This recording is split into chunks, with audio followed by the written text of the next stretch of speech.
Marley peeked inside Noah's room. Dark circles hung like half-moons beneath his closed eyes. Her rubber-soled shoes made no sound on the vinyl floor. Trying to make as little noise as possible, she emptied the trash bin beside the bed.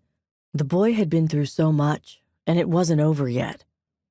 A patient's medical history was kept strictly confidential from the hospital gossip grapevine, but she'd been talking with Noah for the past 2 nights and learned the FBI had found him locked in the basement of a house. Some animal had kept him drugged. Luckily, there'd been no other physical injuries or signs of abuse. Noah shifted onto his side, his forehead creasing like he was having a bad dream. A lock of blonde hair fell across his forehead, and the urge to reach out and brush it away welled up inside her, along with an emotion she hadn't felt in years. Longing. The kind she'd thought permanently dead and buried. Aiden would have been nearly the same age as Noah. He'd also had blonde hair. Gently, she set the trash bin back on the floor. When she looked up, Noah's lids flickered open. His green eyes lit when he caught sight of her. "Marley!" "Shh." She put a finger to her lips, glancing over her shoulder. What she ought to be doing was working, not spending time with the boy. But from the moment she'd glimpsed him in the emergency room 2 days ago, she'd been drawn to him in ways she couldn't explain.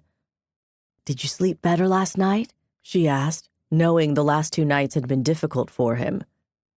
"A little," he nodded. "It's noisy here, and everyone keeps coming in and waking me up." "They do that to make sure you're okay." This time, she gave in to the urge and leaned over to brush the errant lock of hair from his face. "Can you stay and talk with me some more?" The look of hope on his face made her more aware of what had been missing in her life since her world had crashed and burned. Love. And someone to care for.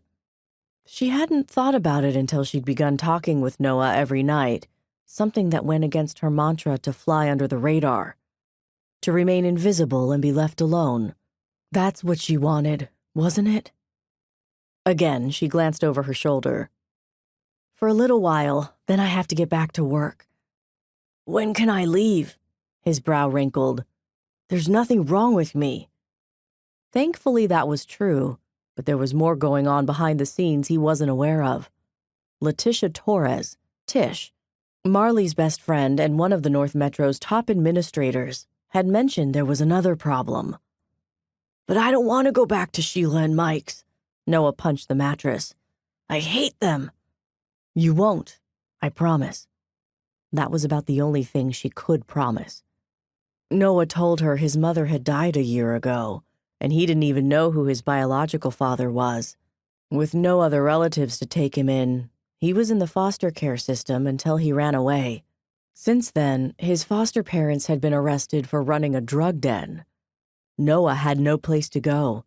He was completely alone in the world, like her.